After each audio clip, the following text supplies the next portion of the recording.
세상을 바꾸는 관심 아는 척에서 시작합니다. 강원도와 원주를 이야기하는 풀뿌리 팟캐스트 원주 아는 척. 2025년 6월 21일 토요일 166회 두 번째 순서입니다. 책임 PD 전우재입니다. 에디터 조국인입니다.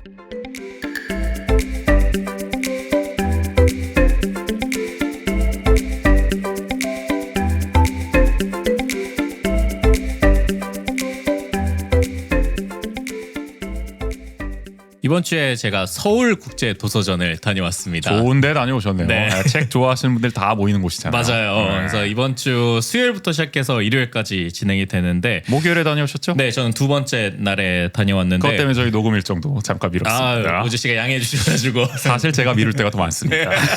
하여간 어떻게 좀 미루고 다녀오신 보람이 있습니까? 근데 제가 이번에 도서전을 처음 좀 갔다 온 건데 항상 가고 싶어 하셨잖아요. 맞아요. 근데 늘 끝나고 나서 아차차 갔어야 되는데 이러셨던 걸 보면은 네. 또 라이트하게 좀 그냥 관심이 있으셨던 것 같기도 하고. 사실 뭐 이게 제가 엄청난 독서광이나 이런 네. 건 아니다 보니까 패션 독서광 정도.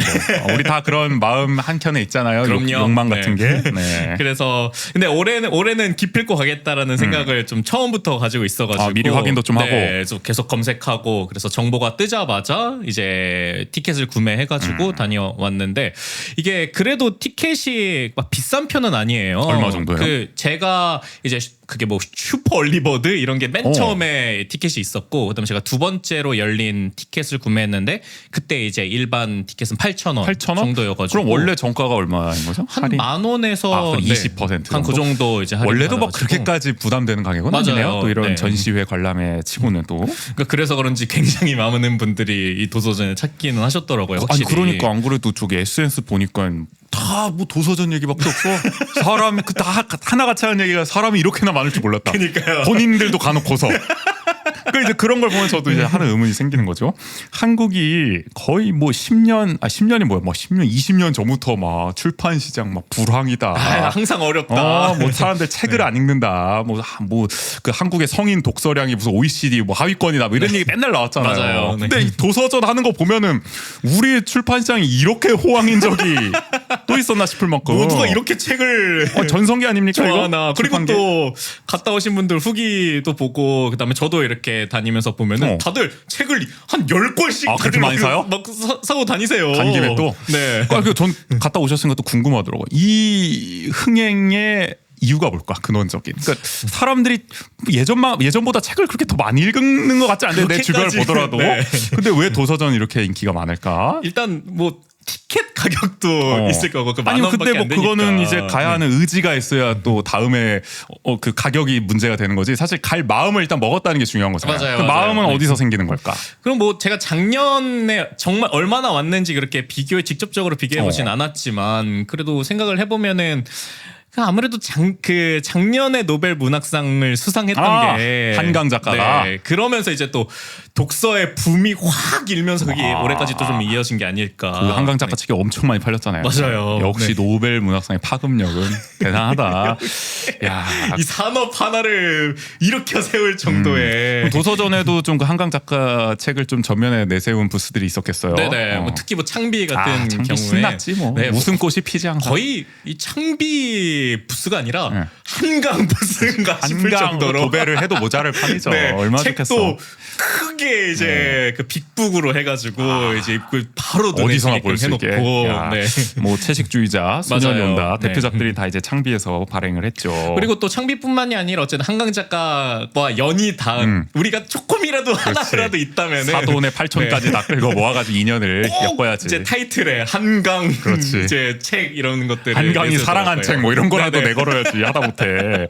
야 그러면은 다른 출판사들 뭐 민음사 이런 데는 눈물 좀 흘렸겠는데요? 그러니까요. 민음사는 그 라이브 했었잖아요. 그 노벨 문학상 맞아요. 한강 탈 때. 정작 본인들은 한강 책을 내지 못했는데도 불구하고. 근데 아무래도 또 민음사가 요즘 유튜브로 또 활발하게 활동을 하고 민음사 이러다 TV. 보니까 이렇게 우리는 한강에 힘 없어도 이게 이를 파급력을 가질 수 있다라는 걸 보여주는 것처럼 보여주듯이 거기도 사람이 엄청 많이 방문을 하더라고요. 전통적으로 확실히. 또 인기 있는 네. 출판사니까. 그래서 저도 이렇게 민음사 책을 그래도 한번 볼까 하다가 그 부스 살짝 들어갔다가 제 의지와는 상관없이 그냥 한 바퀴 쑥 구경하고 밀려서 네. 구름인파에 그래서 흘러가듯이 뭐 책을 선택할 겨를도 없었어요. 그러니까. 그러다 보니 오 이렇게 그냥 눈대중으로 살짝 보고. 그냥 그래서 갈 수밖에 없다. 여기 또 그냥 어쩔 수 없이 대형 출판사들의 부스는 이럴 수밖에 없구나라는 것들을 좀 느끼게 됐고 그 일단 사람이 많았다고 하는데 또 하나 또 그 도서전의 특징 중 하나가 대부분 관람객들이 여성이잖아요. 특히 맞아요. 확실히 네. 그랬나요? 보통 뭐 얘기하시는 분들 들어보면은 8대2 아니면은 뭐 7대4 뭐 8대2 그 정도다 뭐 얘기하던데. 근데 그 정도인 것 같고 제가 느꼈던 체감은 조금 과장을 더 못하면 한 9대1? 9대1? 네. 심지어 정말로 진짜 찾기 힘들다 남자는. 남성 관객을 찾기가 진짜 어려웠어요. 희귀종이야? 네. 그러니까 남성분들이 대부분 뭐 이제 부스 스텝이거나 아니면 행사 스텝이거나 이런 경우가 많았지. 순수 관람객은 진짜 별로 없더라고요. 그래서 물론 저도 이제 남성 혼자 이렇게 다닌 관람객이긴 하지만 저도 돌아다니다 보면은 남성들끼리 온 이제 일행들이 있어요. 가끔 보면은 그럼 이제 시선이 이렇게 따라가요. 오 아니 이러면서. 오히려 의아한 거지. 왜 왔지?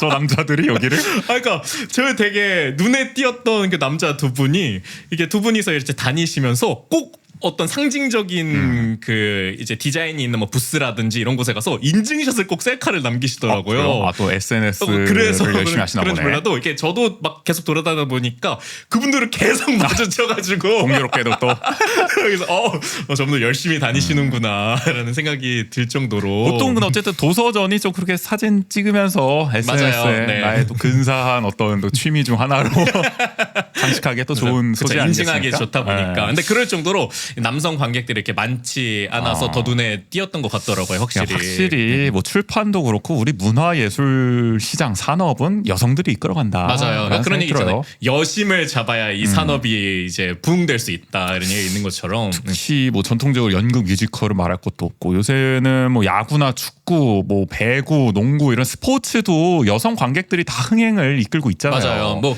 그 제가 종종 얘기하는 e스포츠도 여성 관객이 이 산업적 측면에서는 그 힘을 가지고 이끌어 나가고 있거든요. 이렇게 과거에도 근데 사실 우리 스타 할 때도 여성 맞아요. 관객들이 많이 네. 이끌었어. 그러니까 보면은 그런 거 보면은 확실히 이 여성이 문화 영역에서의 이끌어 나가는 힘들은 있구나 아니 걸 느꼈고 있는 정도가 아니고 압도적이죠. 거의 뭐. 남자 돈을 안 쓰잖아 일단은 뭐 사지도 않고. 그래서 확실히 도서전에도 그런 여성들이 관심 있어 할 법한 주제나 키워드 그리고 그런 류의 책들 이런 거를 전면으로 내세우고 있더라고요. 각 부스들이. 그래서 저도 이제 뭐 포스터 같은 거 보니 행사한다는 도서전에서 뭐 작가들도 좀 이제 여성 관객들에게 인기가 많은 작가들 위주로 뭐 맞아요. 주제도 네. 그렇고 그렇게 선정하는 게 확실히 신경 쓴다. 네네. 타깃을 확실히 잡은 것 같다 이 도서전이 그런 생각이 들었고 반면에 뭐 스포츠 쪽은 아직은 그 여성들의 공로를 충분히 인정하지 못하는 맞아요. 게 아닌가 네. 좀 소홀하지 않나라는 생각이 들어서 더 노력이 필요할 것 같다는 생각. 상대적으로 도서전을 네네. 봤을 때 그런 생각도 저는 가진 않았지만 들더라고요. 그래서 뭐 가서 책 좀 사셨어요? 그래도 도서전인데 네. 한 보따리 사오셨어야지. 근데 이게 제가 어쨌든 이 아까도 말씀드렸던 라이트한 독서인이다 보니까 그 제가 이 행사를 가게 된 처음의 목적 자체가 그러니까 문화예술 분야에서 일을 하다 보니까 저는 이 행사가 어떻게 뭐 기획되고 구현되는지를 좀 보고 싶었단 말이에요, 사실. 좀 공부하러 가신 거네. 네, 그래서 뭐 책을 구매하겠다라는 생각을 크게 갖진 않아가지고 저 나름의 예산에 그래도 책을 어느 정도는 조금 몇 권은 사와야지 하고 한 5만 원 정도. 아이, 물가가 얼마인데 뭐. 우리 출판사를 그렇게 무시하는 거야? 5만 원을 몇 권 살 수 있다고. 그러니까 아주 약소한 금액으로 이제 예산을 세우고 갔는데 확실히 이게 그러다 보니까 가서 이게 도서전에 워낙 또 다양한 책들 흥미로운 책들이 많았는데 그러니까 그래서 그 책을 뭘 살까 고민을 되게 많이 하게 되더라고요. 이렇게 뭐 사셨어? 한정된 예산에서 그래서 그 부스 중에 한 곳이 어떤 책장을 다 구현해 놓고 거기에 이제 블라인드 책 요즘에 많이 파는데 무슨 책인지 모르게 포장지를 맞아요. 써놓은. 근데 그 중에서도 이제 생일 날짜를 이제 써놨어요. 그 포장 위에다가. 그러면은 이렇게 날짜 보고 고르는 거예요? 맞아요. 그러니까 그래서 그다음에 그 뒤에 아주 간단하게 뭐 해시태그 정도로 해서 이 책이 어떤 책일지 이제 간단하게 추측할 수 있게끔은 암시 정도? 해주고 근데 이제 책이 어떤 내용인지 모르는데 그래도 생일책 이렇게 해가지고 대개는 이렇게 뭐 내 생일과 같은 책을 고르거나 아니면 내 지인의 생일에 맞게끔 그 책을 고르는 재미를 주는 그런 형태로 부스를 꾸몄더라고요. 그래서 본인 생일책을 고르셨어요? 아니요, 저는 제 생일을 뭐야? 안 고르고 그러면? 저희 와이프와 이제 그 슈아의 책을 또 가족을 이제 먼저 골라서. 생각하는 네. 일산동 최수종답게 또 아니, 네, 가족 먼저 그런 내 건 사지 않고 그런 물론 꼭 그런 것만은 아닌 게 이제 또. 제 생일의 날짜로 저도 그래도 내 생일도 좀 챙겨 볼까 하고 이제 책을 골라서 6월 7일이죠. 네, 뒤에 이제 해시태그를 봤는데 이제 미국 그다음에 이제 원주민 그다음에 뭐 삶의 철학 이런 내용인 거예요. 그래서 별로 흥미가 안 생기는데라는 생각이 역시 들어서 반미주의자라서 미국 나오는 순간 흥미가 뚝 떨어지셨겠죠. 프랑스였으면 바로 샀지. 그래서 딱 그 슈아의 책이 그 프랑스 그래요? 딱 그래 그 해시태그가 있어가지고 그렇게 통했어 또? 이건 뭐 바로 고민도 안 하고 바로 샀었죠. 그래서 그렇게 이제 생일책 2권을 사고 그다음에 한 권은 이제 원래는 이제 제가 좋아하는 책을 그래도 하나 사야겠다라고 생각을 했는데 이렇게 가다가 보니까 그 그림책 중에 하나가 이제 요즘 슈아가 좀 다람쥐 이제 캐릭터를 좋아해요. 근데 그 다람쥐 캐릭터로 사계절을 이제 구분해서 계절에 맞게끔 여러 가지 그 계절을 표현하는 그 그림책이 있더라고요. 다람쥐를 주인공으로. 네네. 근데 그게 되게 그 귀여운 그림체로 구성이 되어 있어가지고 고민하다가 그 책을 이제 골라가지고 샀고 그러다 보니까 제 책은 가족을 위해 3권 샀다. 네. 내가 일산동 최수종이다. 네. 하신 거네요. 근데 어쨌든 확실히 뭐 다양한 책들이 많죠. 강양각색. 또 보통 그 대형 출판사들 책도 있지만은 독립 출판물도 잔뜩 진열이 돼 있잖아요. 맞아요. 이런 도서관 가면은 또 거기서 전국 각지에 있는 개성 있는 책들 모아서 보는 게 또 매력이니까 그쵸. 그런 재미도 있었을 것 같아요. 그리고 워낙 또 부스가 많다 보니까 저도 느꼈지만 그냥 일반적인 주제 책이나 이런 것들은 사실은 잘 눈에 안 가더라고요. 그렇죠. 뭐 흔히 보는 거니까. 맞아요. 그러니까 그러다가 이제 좀 특이한 주제 책이거나 아니면은 뭐 표지라든지 이런 이제 책 표지 아니면 책의 구성 이런 게 좀 일반적이지 않은 책들을 자연스럽게 눈이 가게 되더라고요. 아까 뭐 생일책도 그렇고. 맞아요. 기억에 남는 것도 있으세요? 뭐. 그리고 그 독립출판 부스에서 기억이 나는 책 중에 하나가 제목이 전국 불효 자랑. 불효자랑 불효자들의 뭐 고해성사를 뭐 하는 그런 건가? 건가 이제 저도 내용을 자세히 보지는 못했는데 제목만 보고. 네. 근데 그런 눈팅만 제목 하시다가. 자체도 이제 확 눈에 띄더라. 그러니까 그런 것처럼 아마 저기 그 전국 축제자랑이라는 책이 인기가 많았었잖아요. 그걸 좀 맞아요. 오마주한 네. 것 같다는 생각도 들고 뭐 유쾌하게 좀 풀어낸 게 아닐까. 이 불효에 대한 소소한 에피소드. 아마 그럴 것 추측을 좀 같은데. 해봅니다. 근데 그 책 그런 것처럼 이제 확실히 독립 출판 부스에는 그런 뭐 제목뿐만 아니라 주제, 그다음에 방식 이런 게 독특한 책들이 많다 보니까 그 독립 출판 부스가 이게 홀이 2개로 나눠져 있었는데 코엑스에서 했죠 네, 이번에. 코엑스에서. 근데 그 작은 홀 중에서도 좀 구석진 곳에 이 독립 출판 부스가 작은 홀에서 또 구석이었다. 네, 한참 찾아 들어가야 된다. 그럼에도 확실히 많은 분들이 거길 계속 찾아주시더라고요. 그 찾아올 사람들은 다 알아서 찾아오니까 네. 독립 출판 매니아들은 또 SNS 이런 거 잘 확인하거든요. 그쵸. 네. 그러니까 어련히 찾아오겠지 하고 배치한 거겠죠. 그래서 그런 독립 출판에서도 사람들이 많이 그 구매를 하거나 이런 모습들이 보이더라고요. 네. 확실히 어쨌든 책 구경은 좀 실컷 하고 오셨다. 네네. 근데 뭐 듣기로는 또 지인을 우연히 또 만나셨다고. 맞아요. 행사장에서. 그 수많은 거의 제법 1000명이 넘는 그러니까. 그런 사람들 사이에서 진짜 우연히 이제 원주에서 활동하시는 지인분을 만나가지고 서로가 어떻게 여기서 만나게 되냐. 그렇지. 근데 보통 이제 그러니까 주제로 모이게 되니까 이게 책 좋아하는 사람들이 다 모이는 곳이니까 맞아요. 네. 사실 뭐 전국 각지에서 다 올라오다 보니까 아주 우연은 또 아닐 수도 있어. 어떻게 보면 네. 필연일 수도 있어. 거기서 만난다는 게 의외로 그게 뭐 쉬운 일일 수도 있겠다는 그쵸, 생각도 들기도 네. 하고. 하여간 좀 신기했을 것 같아요. 그러다 그때. 보니까 더 그냥 이 공간에서 만났다라는 것 자체가 더 반갑기는 하더라고요. 그러니까. 네. 그리고 또 뭐 다녀오고 나서 SNS 이렇게 살펴봤을 때 원주에서도 그날 또 가셨던 분들이 스토리를 올리기도 만나진 하고 못했지만 아는 네. 분들이 맞아요. 나랑 그리고 같은 공간에 있었다. 그리고 뭐 그 다음 날에도 다녀왔다는 후기를 올리시는 분들도 있고 이러니까 다녀오고 나니까 괜히 더 반가운 거예요. 아, 같은 공간에 어쨌든 네네. 있었다는 점, 같은 걸 그리고 구경했다는 또 거. 이제 어떤 그 부스의 모습을 스토리를 올리시거나 이럴 때 나도 이거 봤지 이러면서 나랑 통했다. 네. 아, 이거 인상 깊게 보셨구만. 괜히 그런 데서 또 저 친밀감을 좀 느끼게 SNS 되기도 올리셨었나? 하고. 제가 잘 못 봤네. 아니요, 저는 그래? 그래서 SNS를 안 했어. 이게 항상 사랑 좋아하시지. 타이밍을 딱 한 번 놓치니까 그리고 또 성실해야 돼. 맞아요. 우리 주비로드의 그 노주비 선생님은 진짜 매일매일 올리시잖아요. 맞아요. 일기장이야. 내가 볼 때는 거의 한 번 왜 스토리 올린 날들 이렇게 달력으로 쭉 볼 수 있잖아요. 네네. 보관함 보면. 근데 하루도 빠짐이 없는 거야. 맞아, 모든 저도 날이. 그때 주비 씨가 그래서 한번 그래서 보여주셨는데 나중에 한번 주비로드에서 한번 그 얘기를 그 얘기 해봐야겠어.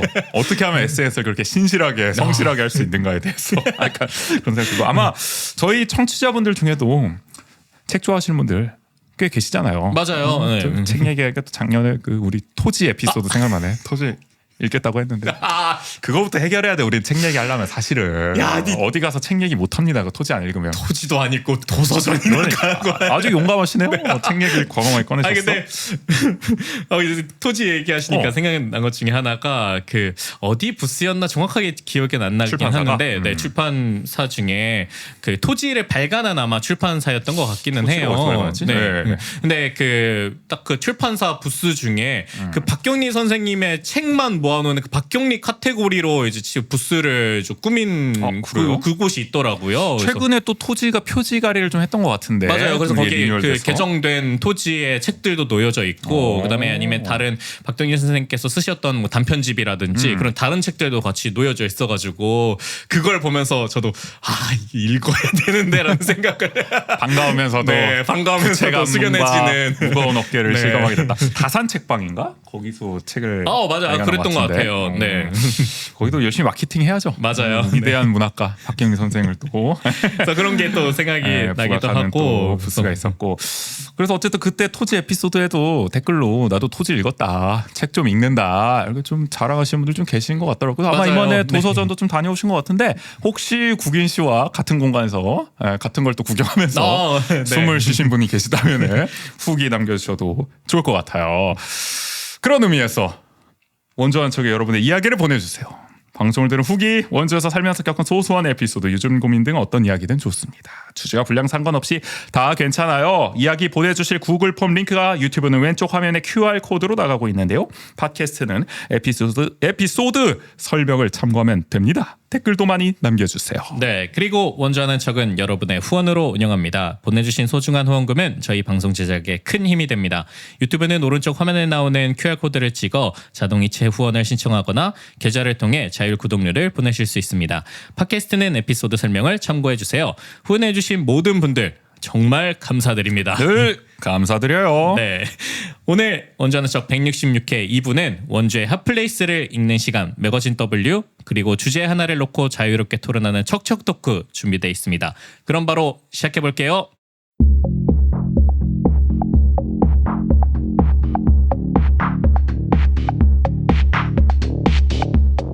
원주의 핫플레이스를 읽는 시간 매거진 W.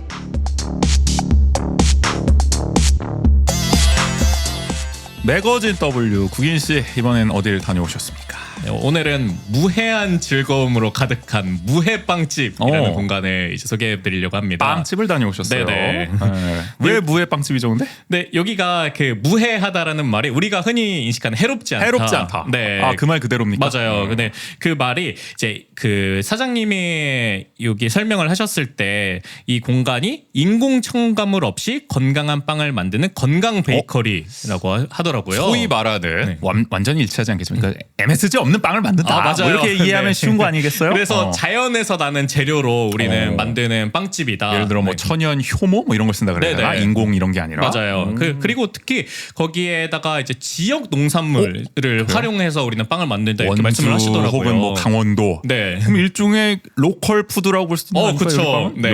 여러모로 의미가 있는 거네. 그래서 이제 건강하고 이제 지역에서 나는 그런 재료들로 만드는 이제 빵집이다. 그런 빵을 만드는 곳이다라고 생각해 주시면 될 것 같고요. 그래서 이제 무해하다. 우리의 빵을 그러니까 그런 즐거움을 제공하는 곳이다라고 할 수 있을 것 같고요. 일산동에 있네요. 네, 원주시 일산동 갈머리 2길 1층에 위치한 곳입니다. 네, 여기가 보건소 근처. 맞아요. 그러니까 보건소 바로 뒤쪽 그 주택가 있잖아요. 네. 거기에 위치한 곳인데 아마 다니시다가 한 번쯤은 보셨을 법한 게 네, 여기 입구가 이제 원목으로 딱 돼 있어가지고 완전히 네. 우드톤이에요. 확 띄긴 맞아요. 합니다 눈에. 그래서 보건소 가시는 길에 한 번쯤 보셨을 것 같아요. 네. 그래서 빵집이니까 일단 빵을 팔 텐데 어떤 종류들이 있나요? 일단 여기 주요 메뉴를 살펴보면은 치아바타, 그다음에 바게트, 식빵, 소금빵, 쫀득 모찌빵, 샌드위치 이렇게 이런 구성을 가지고 판매를 하고 있습니다. 얼핏 네. 보면은 막 종류가 그렇게 많지는 않은 것 같다라는 맞아요. 생각이 들 수도 네. 있지만 이게 그 안에서도 세분화돼서 굉장히 많은 그 갈래로 나뉜다고 해야 되나? 그러니까 맞아요. 치아바타도 지금 보니까 한 종류만 있는 게 아니네요. 네네. 일단 뭐 기본 이제 플레인이 있고요. 그다음에 올리브 치즈, 그다음에 치즈, 앙버터, 바질 감자, 무화과, 단호박 팥치즈 이렇게 있어서 한 7가지 종류의 7가지. 치아바타가 치아바타만 있고요. 해도 네. 이야. 저는 원주에서 이렇게 치아바타가 많은 빵집은 보통 뭐 한두 개 이 정도 아니에요? 치아바타 맞아요, 맞아요. 해가지고 거? 네, 그러니까 7가지면은 대단한데요. 거의 사실상 이게 메인 메뉴라고 그러네. 할 수 있는 게 많이들 이제 치아바타 드시겠어요. 네, 있고요. 그다음에 뭐 바게트라든지 다른 뭐 빵들도 그 종류가 좀 여러 가지로 구성이 되어 있는데 먼저 뭐 바게트 같은 경우에는 기본 바게트, 그다음에 리코타 살구 바게트, 살구 바게트? 네, 오. 이렇게 두 종류로 구성이 되어 있고 소금빵 같은 경우에도 뭐 기본 소금빵 외에도 그 소금빵 가운데 우유 크림이 들어간 우유 소금빵도 있어요. 그리고 뭐 식빵 같은 경우도 통밀 식빵, 우유 식빵 이렇게 나눠져 있고 그다음에 쫀득 모찌빵도 황치즈, 블루베리, 그다음에 쿠키앤크림, 씨앗 호떡 네, 이런 것처럼 그 여기 종류 안에서 세분화를 굉장히 그러네. 많이 하셨더라고요. 아까 그거는 네. 카테고리네. 그럼 치아바타, 바게트 이런 건 카테고리. 맞아요. 그 네. 안에 세부 계열로 또 나눠져 있다. 아 이거 쿠키앤크림 쫀득 모찌빵 맛있겠다. 네, 그리고 이름만 들어도 궁금하네. 황치즈 쫀득 모찌빵도 진짜 맛있더라고요. 제가 먹어봤는데. 아니 네. 이거 하나씩 먹어보려 해도 몇 번은 가야겠는데요. 이게 그래서 내가 나 뭐 그 치아바타 좋아해 이렇게 하시거나 아니면 나 소금빵 좋아해 이런 것도 그 내가 한 개만 있는 게 아니다 보니까 계속 재방문을 할 수밖에 없네. 치아바타 좀 사와. 그럼 뭐 사오라고 그 중에서 뭐 올리브야, 치즈야, 뭐 앙버터야, 뭐 이런 얘기 나올 법합니다. 네네. 워낙 종류가 많아가지고. 자 그래서 여기를 왜 가야 하나 추천한 이유를 크게 3가지로 꼽아 주셨어요. 네. 일단 빵집이기 때문에 그 빵이 맛있어야 되잖아요. 그렇죠. 근데 여기는 건강한 빵인데도 이제 맛있다. 네. 이게 사실은 우리의 통념적으로 봤을 때 보통 이제 건강과 맛은 반비례하잖아요. 맞아요. 건강한 건 보통 맛있지 않다고서. 네네. 그런데 건강하면서 맛있다. 이 2마리 토끼를 다 잡았다. 이거 대단한 거 아니겠습니까? 그렇죠. 네. 그러니까 그게 이제 대표적인 그 메뉴인 치아바타가 특히 좀 그런데요. 이 치아바타가 어떻게 보면 담백함의 정수를 느낄 수 있는 빵이다라고 할 수 근데 있을 것 같아요. 원래 이제 네. 담백하다 그러면은 물론 이제 담백한 맛을 좋아하시는 분들도 있지만 그러니까 우리 입맛은 지금 항상 이제 자극적인 것에 길들여져 있으니까 조금 심심하게 느껴질 수도 네. 있단 말이죠. 요즘엔 도파민의 시대, 그다음에 당의 시대 뭐 이런 지난주에 얘기 하잖아요. 그 뭐지 과일 저거 신맛을 없앤 귤 뭐야? 그 만다린 만다린 귤. 거. 네. 이제 하다못해 그냥 뭐 당만 남겨놓고 지금 모든 맛들을 다 제거해가는 추세 아닙니까? 맞아요. 그런 네. 상황에서 담백함의 정수로 이제 승부를 한다. 이색적입니다. 그래서 여기가 그 말씀해 주셨던 것처럼 그 이게 심심하면 그게 뭐가 매력적일 수가 있겠느냐. 그게 건강한 맛이지. 그냥. 맞아요. 근데 특히 여기가 식감이 좀 재밌어서 그러니까 그 단순히 심심하지만은 않다 이렇게 그게 그런 얘기할 수 건가? 있거든요. 그러니까 혀는 굉장히 이제 담백하게 건강한 맛이 느껴지는데 이제 이빨로 씹을 때 그게 재밌다. 그쵸. 그게 매력적이다. 그러니까 그 치아바타가 이제 기본적으로 겉은 좀 바삭하고 속은 좀 부드러운 그런 빵이긴 한데 이 무에빵집은 특히 더 그 밸런스가 좀 잘 잡혀 있다고 해야 될까요? 그래서 바삭함과 쫀득함과 네. 부드러움이 또 바삭한 것도 이제 바삭함을 넘어서 딱딱한 곳들 있잖아요. 거의 이거 치아바타야 바게트야 이런 생각이 거의 들 뭐 정도로 유치는 빠질 수도 있습니다. 네. 잘못하면. 네, 그 정도인 그러거나 경우도 있죠. 아니면은 겉은 바삭한데 속은 그 부드러움을 또 채워주지 못하면은 이 그 거기에 미묘한 차이에서 오는 재미를 느끼기가 어려울 수 있는데 식감이 네. 심심하다. 맞아요. 노잼이다. 이럴 수가 있는데 여기는 그 밸런스를 너무 잘 맞추고 있어가지고 담백하지만 식감이 재밌어가지고 그게 어쨌든 맛있게 느껴지는 계속 거 먹을 수 아니겠습니까? 있게끔 해주는 게 매력적이기도 하고, 그러니까 그러다 보니까 우리 보면은 그 뭐 안주나 이런 네. 그 그 마카로니 있잖아요. 마카로니. 기본 안주로 나오는 그리고 뭐 뻥튀기 이런 게 그 맛이 막 이렇게 강하게 있거나 독특한 거는 아닌데 계속 손이 가는 그 매력이 있잖아요. 중독성이 있죠. 네, 그러니까 그런 것과 비슷하게 치아바타도 그러니까 그런 부분에서 손이 좀 계속 가는 매력이라 그럴까요? 어떤 느낌인지 네. 했어. 뻥튀기 같은 느낌이다. 나도 모르게 계속 먹고 있다. 네, 그러니까 그게 그리고 오히려 자극적이지 않다 보니까 부담 없이 계속 먹을 수 있는 포인트가 있는 것 같아요. 그리고 또 생각해 보면 아까 메뉴가 또 다른 게 있었잖아요. 예를 들어 뭐 소금빵이라든지 이런 거는 또 상대적으로 담백함과는 또 이제 다른 맛을 낼 거아니에요. 좀 더 강한 맛을 낼 거 아니에요. 맞아요. 심심하진 네. 않은 맛일 거 아닙니까? 네. 뭐 짠맛이 그래도 좀 있을 거 아니에요. 그 궁합이 잘 맞을 것 같다는 생각 들어요. 그러니까 소금빵과 이 치아바타 같이 먹으면 좀 밸런스가 더 잘 맞는 느낌이 아닐까. 맞아요. 그러니까 그게 이제 치아바타의 그런 담백함이 오히려 그런 다른 빵의 매력을 더 배가시켜주는 효과를 거두기도 하더라고요. 소금빵은 이게 좀 풍미가 더 살아난다 어떻게 보면. 네네. 그래서 제가 딱 그 치아바타와 소금빵을 같이 시켜서 먹었었는데 맨 처음에는 이게 소금빵을 먼저 먹었어요. 근데 그 제가 다른 빵집의 소금빵들도 많이 먹었었는데 그것과 비교했을 때 좀 심심한 거예요. 그러니까 그냥 처음 먹었을 때 소금빵만 먹었을 때. 소금빵만 처음 딱 먹었을 때, 그러니까 다른 곳들은 먹었을 때 이게 버터한 맛이 이게 확 느껴져요. 일단 0.5초 안에 확 사로잡아야지 입안에. 그러니까 그야말로 또 그런 도파민이 오는 요즘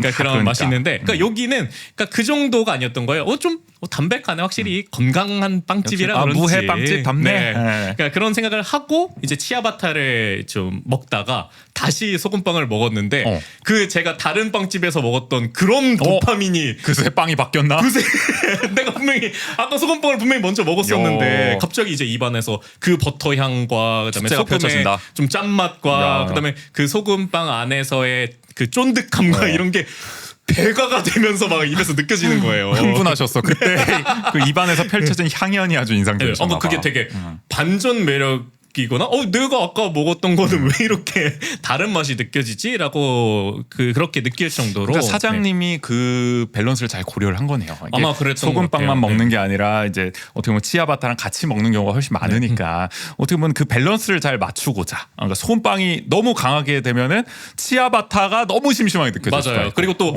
그렇게 치아바타를 먹다가 그냥 그 우리가 흔히 먹는 소금빵의 맛을 느끼면 워낙 죽어나는 거지 그러면 큰일 나는 거지 이거.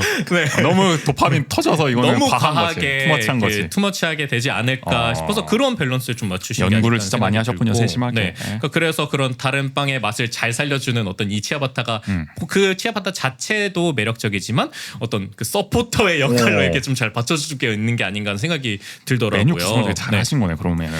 그리고 이게 보니까 치아바타도 종류가 여러 가지잖아요. 그러니까 그 안에서도 좀 더 강한 맛을 내는 치아바타가 있을 것이고 맞아요. 더 네. 좀 심심한 치아바타가 있을 것이고 취향에 따라서 또 얼마든지 골라 먹을 수 있을 것 같다는 생각이 들어요. 네, 그래서 저도 이제 치아바타 처음에 이 빵집에 가서 고를 때 종류가 너무 많으니까 그러니까. 뭘 골라야 될지 모르겠어가지고 사장님한테 사장님 혹시 이 치아바타 중에 어떤 게 좀 맛있나요? 이렇게 여쭤봤는데 이제 사장님이 혹시 강한 맛을 좀 좋아하시냐고 여쭤보시더라고요. 그래서 강한 맛을 좀 좋아하시면은 뭐 단호박 파치즈라든지 아니면은 뭐 앙버터라든지 앙버터. 네 그런 치아바타가 아마 입맛에 맞으실 거다라고 이제 추천을 해주셨고 혹시 그런 게 아니라 그냥 좀 이 치아바타처럼 건강하고 좀 담백한 맛을 좋아하시면은 뭐 치즈라든지 그 다음에 이제 올리브 치즈 그런 류의 치즈 계열. 네 치즈 계열이 더 너무 과하지 않아서 딱 그 입맛에 맞으실 거다 이렇게 추천을 해주시더라고요. 그래서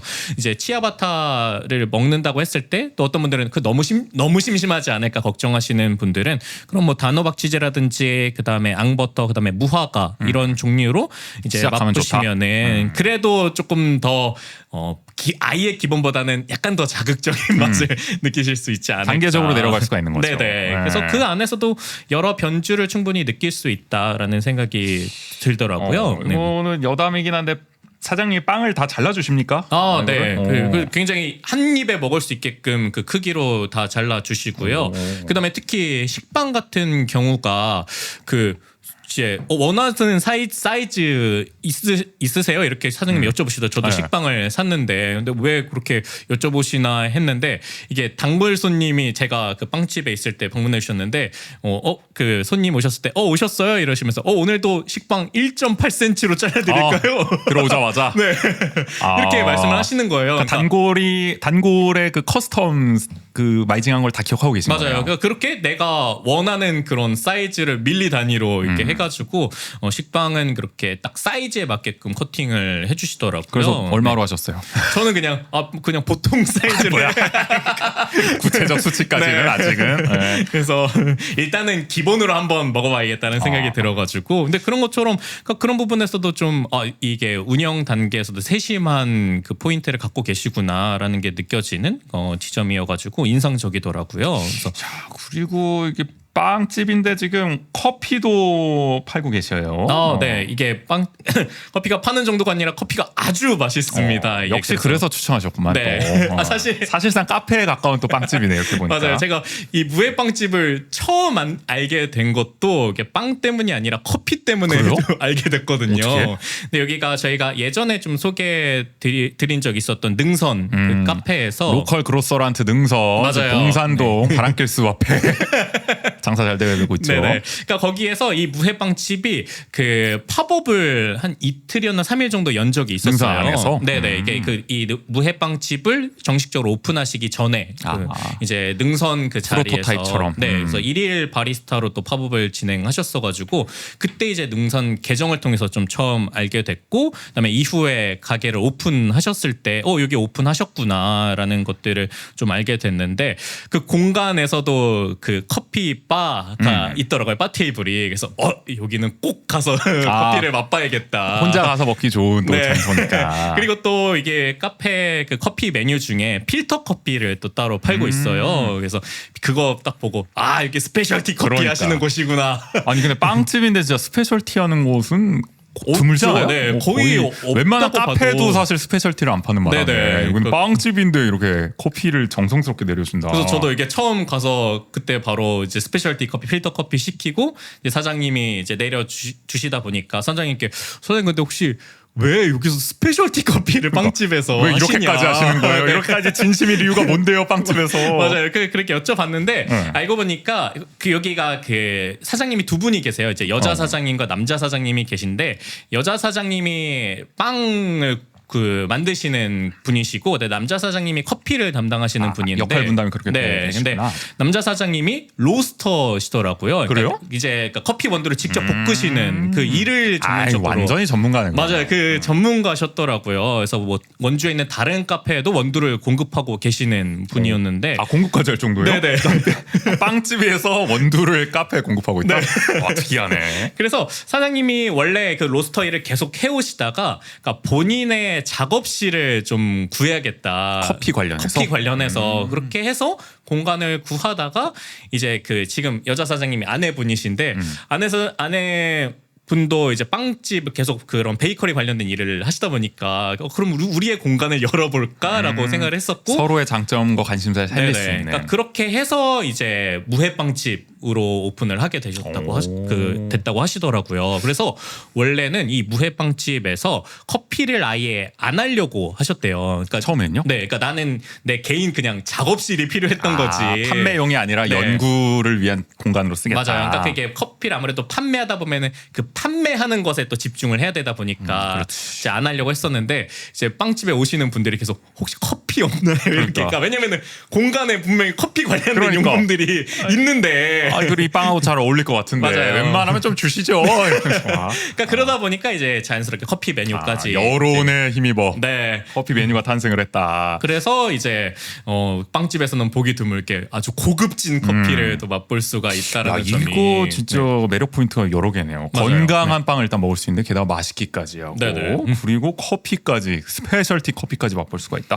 뭐 이 커피가 당연히 빵의 풍미도 살려주지 않겠습니까? 그럼요. 그리고 궁합이 잘 아까 맞겠죠. 말씀드렸던 이 치아바타의 그런 서포팅이 그러니까. 빵뿐만이 아니라 커피에도 이제 영향을 줘가지고 제가 그 치아바타 먹고 커피를 마시니까 커피의 풍미까지 이제 더 살려주는구나라는 야. 것들을 느낄 정도로 확실히 이 무해빵집은 빵 맛뿐만 아니라 커피 맛까지 두 마리 토끼를 잡을 수 있는 곳이라서 또 많은 분들이 찾으셨을 때 만족감을 충분히 느낄 수 있지 않을까라는 생각이 들더라고요. 네. 야, 일단은 뭐 빵과 커피 기본적으로 일단 맛있다, 특별하다라고 설명을 해주셨고 공간 소개도 좀 해주시면은 공간 자체가 그렇게 크진 않나 봐요. 좀 맞아요. 작고 네. 아담한데 인테리어 소품이라는 게 좀 아기자기하다. 네네. 이게 공간이 전반적으로 이제 우드톤으로 구성이 되어 있는데 아까 그 외관도 그 나무 우드톤 장식으로 돼 맞아요. 있었잖아요. 네. 컨셉이.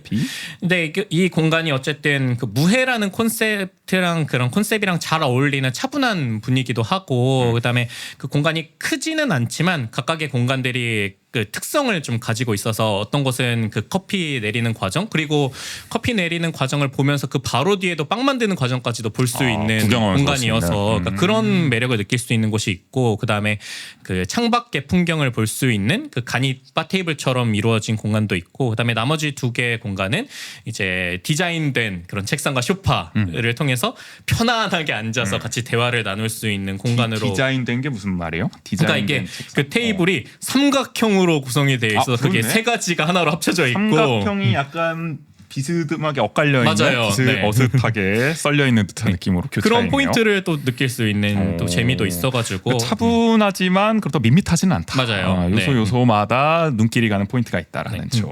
그래서 그런 부분들이 이 인테리어적으로도 되게 매력적인 포인트이기도 하고 그다음에 아무래도 공간이 좁다 보니까 특히 이런 베이커리 카페라고 불리는 공간에서는 보통 되게 커요. 원주 있는 그런 베이커리 카페들이 그리고 빵을 잔뜩 찌르는 놓잖아요. 맞아요. 홀 중앙에 이것도. 가게 네. 거의 꽉 차도록. 그래서 들어와서 이제 손님들이 직접 뭐 트레이에 빵을 담아서 이제 주문을 하는 경우가 대부분인데 무해빵집은 아무래도 공간이 조금은 협소하다 보니까 그런 포인트들을 또 빵 트레이에서 이제 나름의 그 한계를 극복하려는 노력들을 하셨더라고요. 그래서 빵 트레이가 세로로 긴 철제 빵 트레이가 있는데 거기에 빵들이 이렇게 막 놓여져 있어요. 그게 이제 계산대 바로 옆쪽에 있는데 그럼 그 빵을 보면서 이제 주문을 사장님이 요거 주세요, 요거 주세요, 요거 주세요 하면은 사장님이 직접 트레이에서 빵을 본인이 꺼내서 이렇게 계산을 해주시고 거기서 바로 썰어 주시는 그 모습이 있어가지고 본인이 들고 가는 게 아니라 사장님께 말씀을 드리는 형식인 네네. 거군요. 그러니까 그러다 보니까 자연스럽게 저도 그러니까 주문하면서 사장님께 좀 추천을 부탁드리기도 하고 대화가 오고 가는 맞아요. 셀렉이 될 수가 있다. 그러니까 그런 부분들을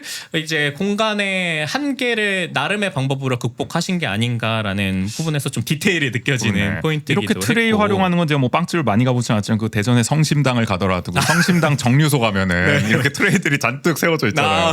거기서 이제 대화가 오고 가진 않죠. 열심히 이제 집어 들어야죠. 줄 선대로. 여기서는 이제 대화를 하면서 추천을 받으면서 맞아요. 네. 함께 고민을 하면서 선택할 수 있는 묘미가 또 있다라는 점. 이게 인테리어적 요소이기도 하지만 커뮤니케이션적인 어떤 요소인 것 같기도 하고. 네네. 그러니까 여러 그러다 효과가 보니까 있어요. 좀 더 이게 동네 빵집이라는 느낌을 또 들게 만들고 그리고 여기 무해빵집이 아기자기한 약간 디자인 포인트들도 많아요. 그래서 일단은 그 센서리 컵이라 그래서 그 필터 커피를 시키시면은 그 커피를 따라서 마실 수 있는 컵이긴 한데 이 센서리 컵이 커피의 향미를 가장 풍부하게 느낄 수 있게 디자인된 컵이거든요. 약간 뭐가 옹기 같습니다. 맞아요. 도자기 약간 같은 항아리나 그런 항아리 같은 곡선이 이렇게 네. 인상적인. 근데 그 센서리 컵 자체도 이제 물감을 좀 푼 듯한 그러네. 그런 패턴과 색감이 있는 게 인상적이고 그리고 컵 가운데에 무해라고 이렇게 한자로 써 있어요. 이게 네. 로고인가 보죠? 무해빵집. 그런 것 같아요. 근데 그게 또 손글씨로 써 있는 그 이제 한자여가지고 그게 되게 포인트이고 그 로고가 뭐 포장지라든지 그리고 여기가 드립백을 또 따로 팔거든요. 그 드립백에도 그 로고가 들어가 있어서 이게 브랜드 아이덴티티를 이렇게 다양한 굿즈라든지 아니면은 본인이 활용하는 그런 컵 이런 데서도 이제 넣다 보니까 이게 계속 각인되는 거죠. 그러네요. 무해라는 무해. 부분들이. 그러니까 뭔가 이게 무해빵집의 멤버십이 된 것 같은 느낌을 맞아요. 받을 네. 수 있지 않을까라는 생각. 이게 어쨌든 사장님이 그러니까 뭐 빵만 고민하시는 게 아니네. 이 가게에 왔을 때 내가 그러니까 손님이 어떤 감정을 가지고 돌아갈 수 있을까까지 세심하게 고려를 하니까 맞아요. 빵 네. 이게 트레이도 이렇게 설치를 해서 대화를 나눌 수 있게 하고 한마디라도 더 할 수 있게 하고 그리고 빵도 정성스럽게 다 잘라주시고 맞아요. 돌아갈 네. 때도 이제 무해 이 로고가 새겨진 뭐 컵이라든지 뭐 이런 포장이라든지 이런 걸 통해서 한 번 더 환기할 수 있는 장치들. 이 고민의 흔적들이 엿보입니다. 자, 그래서 이 무회빵집 가보고 싶은 분들은 이게 언제 가는 게 좋을까요?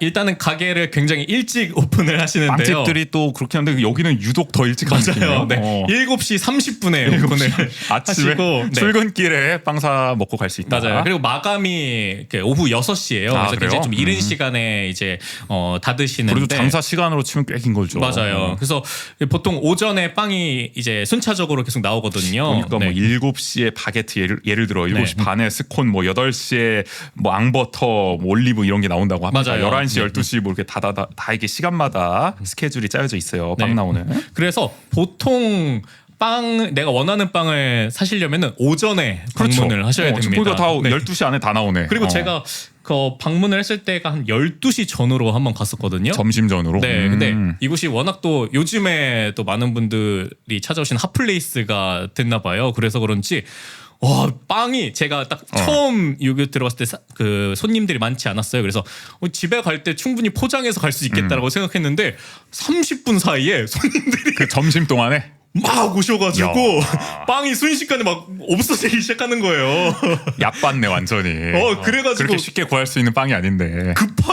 급하게 매진되기 전에 저도 빵을 저 포장할게요. 그래서 빵을 사게 허겁지겁. 됐는데 허겁지겁. 그러니까 그 정도로 원하시는 빵을 구하기 위해서는 일찍 오셔야 된다라고 이제 말씀을 드릴 수 있을 것 같고, 근데 그러다 보니까 내가 아무리 일찍 가고 싶어도 못 가시는 분들이 계시잖아요. 그래서 그런지 예약제를 운영하고 계시더라고요. 예약제 하는 네. 데가 흔치 않지 않아요? 빵집 맞아요. 중에서? 네. 근데 이제 여기는 전화나 인스타 DM으로 원하는 빵이라든지 이런 거를 주문하시면은 미리 그 포장을 해 놓으시더라고요. 그래서 제가 방문했을 때도 어떤 분이 이제 미리 주문을 하셨는지 한 켠에 이제 포장이 돼 있었고, 그분이 오시니까 이제 빵 꺼내서 다 썰어서 이제 다시 주시더라고요. 그래서 원하시는 빵이 있다면 미리 여기 무해빵집 인스타 DM이나 전화로 주문을 하셔서 예약할 수 있다. 그래서 그런 부분도 운영적인 측면에 있어서 어차피 이렇게 빵이 빨리 소진이 되는데 그냥 굳이 굳이 예약제까지 안 해도 네. 어차피 잘 팔리는데. 맞아요. 근데 그런 부분에서도 이렇게 오시는 분들이 계속해서 즐거움을 가져갈 수 있게끔 더 많은 이제 사람들이 생각을 빵을 즐길 수 하시는구나. 있도록. 네, 그러니까 그런 부분들이 좀 세심한 부분들이 느껴지더라고요. 그래서 한마디로 뭐 정리해 보면 이 무회빵집 맛과 건강이 정비례하는 빵집인데 거기에 사장님의 세심함까지 돋보인다. 네네. 이렇게 볼 수가 있겠네요. 어쨌든 지금 보니까 인기가 날이 갈수록 높아지는 것 같습니다. 맞아요. 인스타에서 좀 핫한 것 같고. 제가 처음 갔을 때보다도 이제 두 번째, 세 번째 방문했을 때 더 많은 분들이 찾고 계셔가지고 확실히 핫플레이스가 되어가는구나. 네, 그런 생각이 들고, 그러니까 그런 느꼈던 게, 그러니까 그리고 그렇게 핫플레이스가 되어가는 과정 속에서도 계속해서 사장님의 그런 세심함이나 이런 것들이 느낄 수 있어서 결국에는 이런 작은 세심함들이 꾸준히 쌓이고 쌓여서 공간에 대한 좋은 기억으로 이어지고 계속해서 방문하게끔 마음이 스스로 들게끔 만들어 그 요인이 아닐까. 그래서 많은 분들도 더 많이 계속 찾아주시는 게 아닐까라는 생각이 들더라고요. 네. 그래서 오늘 매거진 W에서는 구인 씨가 오랜만에 빵집을 거의 처음 소개해 주셨습니다. 네네. 무회 빵집을 다녀온 후기 들려주셨어요.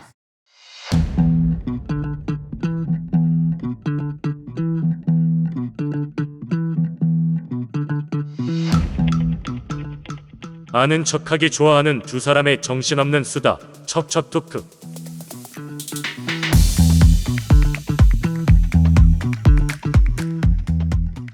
척척토크, 오늘 저희가 함께 이야기를 나눠볼 주제는 원주는 걷기 좋은 도시인가인데요. 네. 뭐 모든 도시가 다 그렇지만 원주도 걷기 좋은 도시 엄청 강조하죠. 그렇죠. 네. 근데 네. 실제로 정말 원주가 그렇게 편하게 걸을 수 있는 보행 환경을 조성하고 있느냐 한번 따져보자. 한번 간단하게 네네. 얘기 나눠보도록 하겠습니다. 일단은 내가 먼저 얘기해야지. 어때요? 원주 걷기 좋은 도시입니까? 제가 요즘 조금 더 걸어 다니려고 많이 하거든요. 그러니까 탄소 중립에 기여하고자 뭐 뭔가 BMW 우리 M이 안 되는구나. BW 정도 하고 계시잖아요. 네네. 그리고 뭐 다이어트를 하는 그 요즘 하고 있는데 운동을 잘 안 하니까 걷기 운동이라도 하자. 그게 이런. 훌륭한 운동입니다, 맞아요. 사실. 그런 측면에서 요즘 좀 특히 좀 많이 걸어 다니고 있는데 걸으면서 점점 더 원주는 걷기 좋은 도시가 아닌 것 같다. 승질 뻗습니까? 네. 내가 볼 때 더워서 그런 거 아니야? 요즘 날씨에 걸으면은 없던 불쾌 지수도 뭐 확 오를 것 같은데.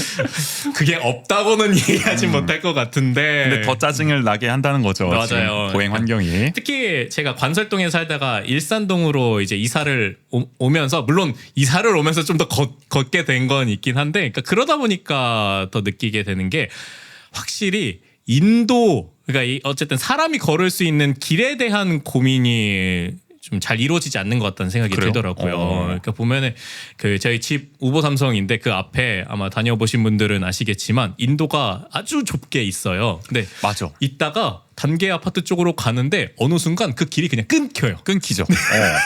그냥 차도에 덩그러니 나는 세워져 있게 됐어요. 그것도 좀 한편에서는 좀 킹 받는 게 그 끝나는 지점이 그래도 나름의 라운드 처리를 이렇게 해놨어요. 그래요? 이걸 뭐 나름 마무리 그러니까 그걸 뭐 배려를 한 건데 마감 처리. 마감을 처리한다고 해야 될지.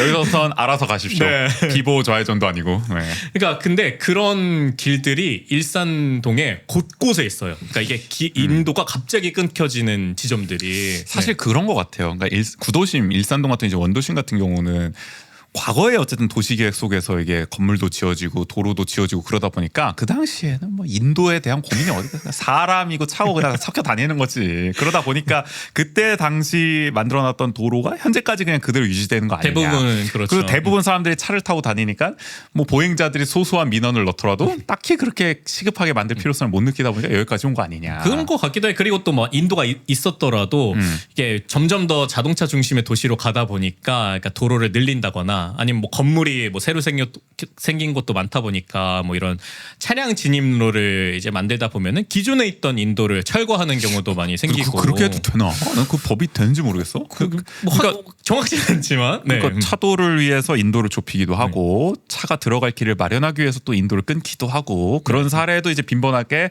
뭐 지금은 아닐지언정 네. 뭐 10년 20년 전까지만 해도 진행이 됐었다. 맞아요. 그러니까 그러다 보니까 이게 되게 차와 함께 이제 걸어야만 하는 경우도 많고 그 자체가 일단 걷기 좋지 않죠. 맞아요. 그러니까 매우 항상 너무 불편하죠. 항상 이렇게 신경을 쓰게 돼요.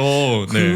물론 뭐 이제 비교적 우보 삼성 쪽은 또 큰 도로라서 더더욱 이제 문제가 심각하지만은 저도 이제 골목 같은 데 가다 보면은 그 특히 제가 이제 살고 있는 저 방곡동 어디로 저 국가수 사거리 쪽에 그 원룸촌 요새 네. 한창 조성되고 있는데 그쪽 가면은 골목이 이게 그래도 한 남산골 문화센터 올라가는 길 정도의 폭은 됩니다. 차 2대 정도 교체하는 폭인데 근데 이게 코너가 거기 인도가 없어요. 근데 보행량은 많단 말이에요. 사람들이 다 맞아요. 걸어요. 네. 그러니까 차와 사람이 막 섞여가지고 다니는데 차들이 속도가 리미트가 없는지 꽤 빠른 속도로 가고 그리고 이 골목이 어떻게 보면은 코너 지점에 이제 사각지대를 비춰줄 수 있는 반사광이라 그래야 되나? 그 네네, 거울. 거울이 있긴 한데.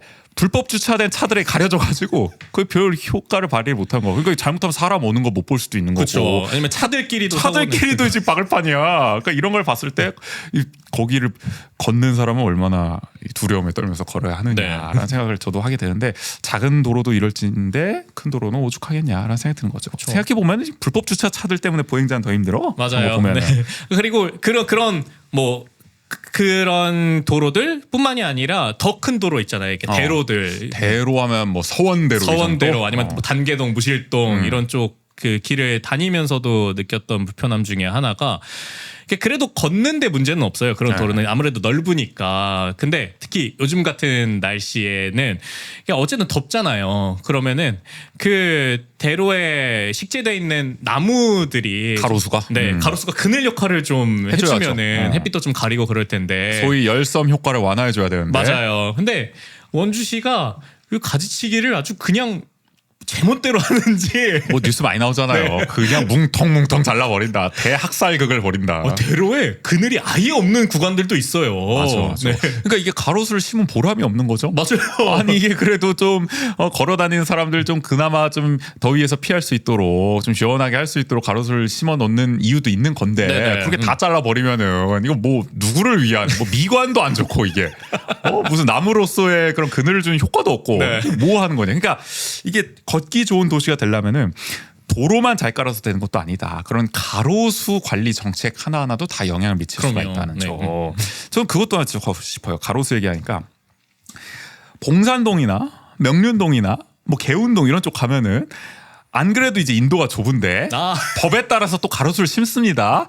그러면 이제 그 좁은 인도에다가 이제 가로수를 심으면은 인도가 뿔룩 튀어나오게 되죠. 맞아요. 그러니까 사람이 가다가 나무가 이렇게 돌면서 그러니까 이제 돌면서 막 뿌리가 막 삐져 나오고 진짜 뭐 어마어마한 나무도 아닌데도 불구하고 크기가. 그리고 보통 그 정도로 좁은 인도는 그 자전거 도로랑 이제 겸용을 하죠 인도라. 그것도 뭐 법의 기준이 있어서 그렇죠. 그런지 몰라도 그러면 이제 네. 자전거를 타고 가다 보면 이제 천연 과속 방지턱이 이제 계속 나오는 거야. 가로수가 이렇게 튀어나올 때.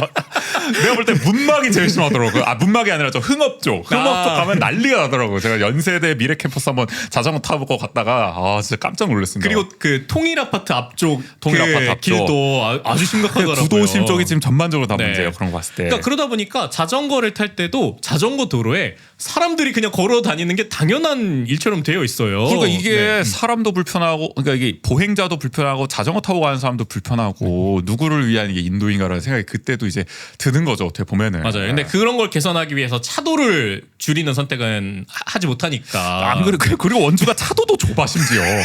총체적 난국이야. 이게 7, 80년대 도시계획을 그때 시장 누구야? 나와. 엎드려 뻗쳐. 머리 박어. 아니 왜- 어떻게 짠 거야 도대체 도시계획을. 왜 누구도 만족을 못하는 거야? 그 뉴스에 나오는 게 그게 뭐야? 우리 원주가 춘천이나 강릉에 비해서 이 차도가 좁다. 맞아요. 그래가지고 네. 버스 같이 좀 폭이 넓은 차들은 뭐 옆 차선을 위협할 수밖에 없다. 애로사항들 얘기를 하잖아 기사님들도. 그 KBS였나요? 거기 이제 뭐 시청로 거기가 예, 화제가 참매사거리 되기도 쪽, 하고. 네. 그쪽 내려가는 길. 거기도 그니까 안 그래도 차도도 좁으니까 더 인도를 넓힐 수가 없는 거죠. 내심시 입장에서 인도를 더 좁히고 싶겠지. 차도를 넓히고 싶겠지. 그쵸. 근데 그것도 못한 상황이니까 결국 현상 유지밖에 답이 없다. 인도도 좁고 차도도 좁다. 그러니까 애초에 도시 계획 자체를 잘못 설계하다 보니까 차도 불편해, 사람도 불편해. 이거 어떻게 해야 되는 건지 좀 모두가 난감하다. 살기 힘든. 네. 그렇죠. 근데 이게 구도심 지역은 확실히 걷기는 안 좋은 것 같아요. 저도 거기에 많이 공감을 하는데, 근데 또 비교적 최근에 도시 계획을 세웠다고 할 수 있는 반곡동 혁신도시 쪽은 걷기 좋죠.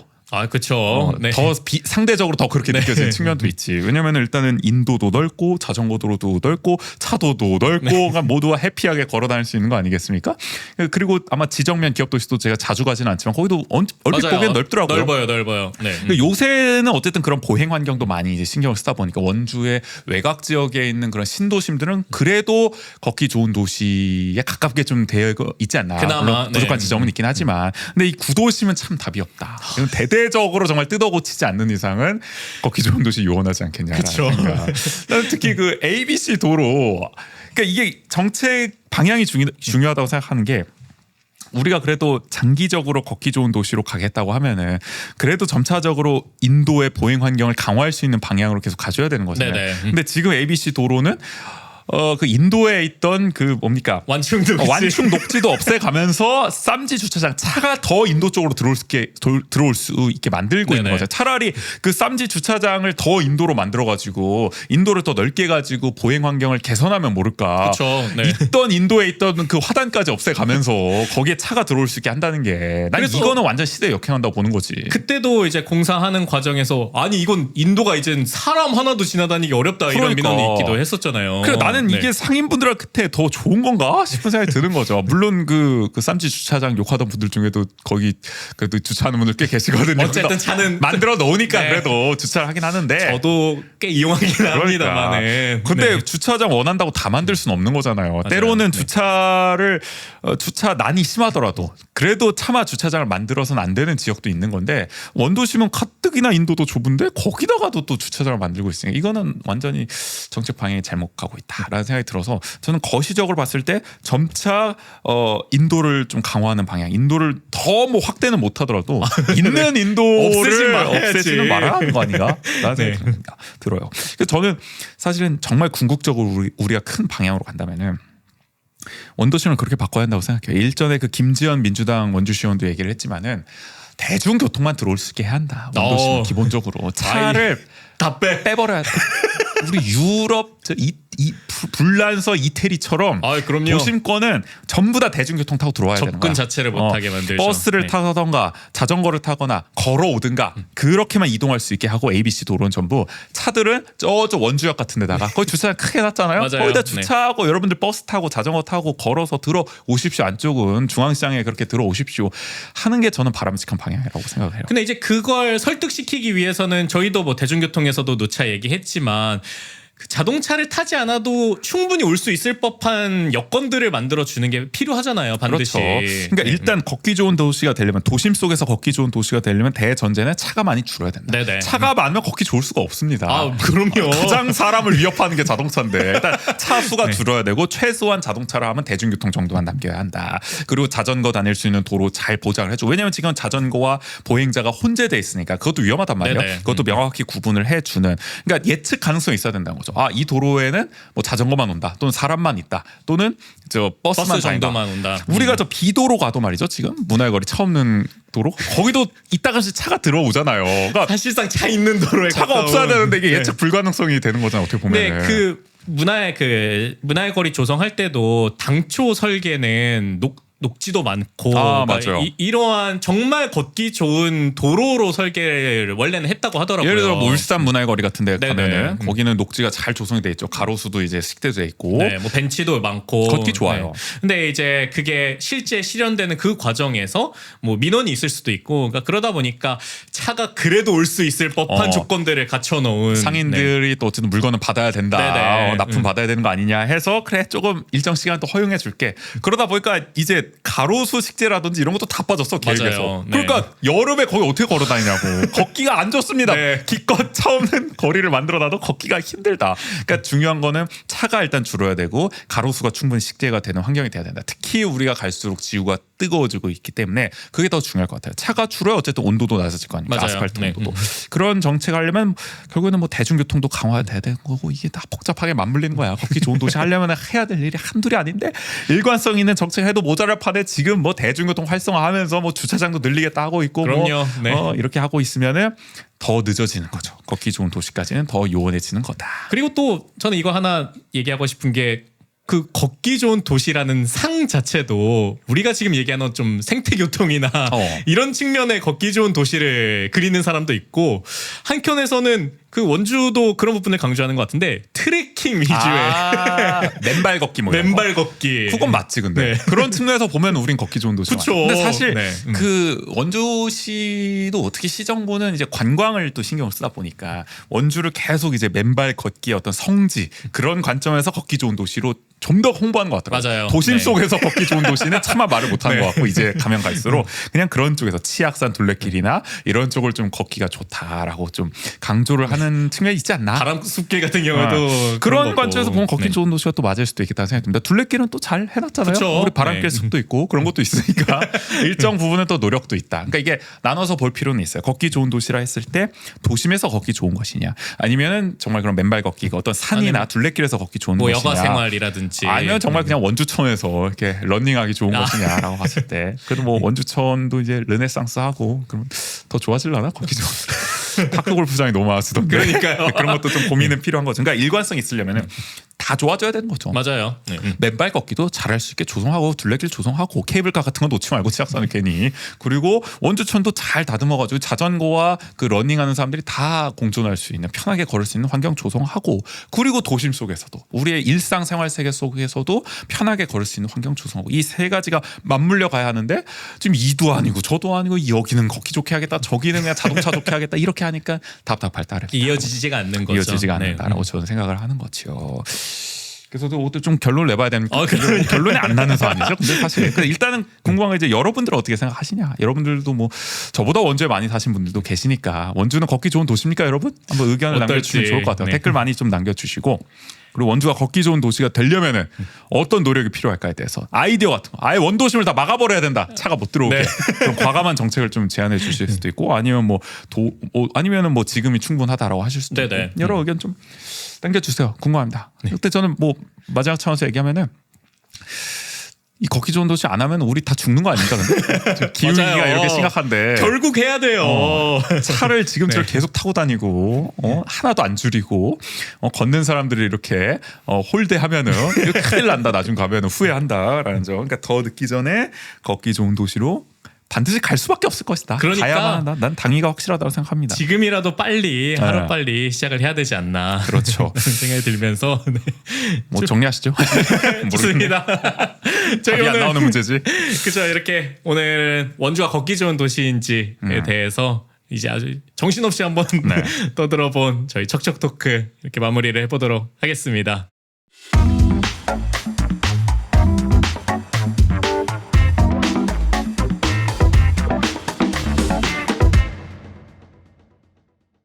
이제 장마가 본격적으로 시작됐더라고요. 어제죠? 금요일부터 네네. 주말 동안 계속 이제 비가 온다고 하고. 맞아요. 아니 뭐 네. 올해 최장 장마 뭐 이런 예측도 나오잖아요. 그러니까 뭐 한 달 반 동안 이제 진행이 된다. 야구 네. 봐야 되는데 어떡하냐. 하여간 근데 어쨌든 네, 곳곳에서 큰 피해 나지 않기를. 그러니까 늘 네. 비가 오면은 이제 원주도 특히 읍면 단위에서는 고립되는 분들도 나오고, 네네. 자전거 타고 가시다가 무슨 뭐 다리에서 이렇게 급류에 휩쓸려 가지고 안타까운 사고를 겪는 분들도 계시니까 그런 일이 이번에는 없도록 철저한 네. 정말 안전 사고 관리가 돼야 할 것 같다. 네. 그래서 청취자 여러분들 항상 또 빗길 조심하시고 이 장마 유의하시기를 바라겠고요. 걷기 좋은 도시가 아니어가지고 참 네. 힘듭니다. 이 빗길 유의하기도. 조심하세요. 네, 저희 원주하는 척 어디서 들을 수 있죠? 먼저 저 유튜브, 스포티파이, 팟빵, 네이버 오디오 클립, 애플 팟캐스트에서 감상할 수 있습니다. 취향과 여건에 맞는 플랫폼에서 들으시고요. 매일매일 강원도와 원주 이야기를 올리는 인스타그램, 페이스북 계정도 운영 중입니다. 지역이 어떻게 돌아가고 있는지 궁금하시다면 팔로우 부탁드릴게요. 원주하는 척 오늘 166회 2부 여기서 마무리하도록 하겠습니다. 지금까지 진행의 조국인 정우주였습니다. 모두 안녕. 안녕.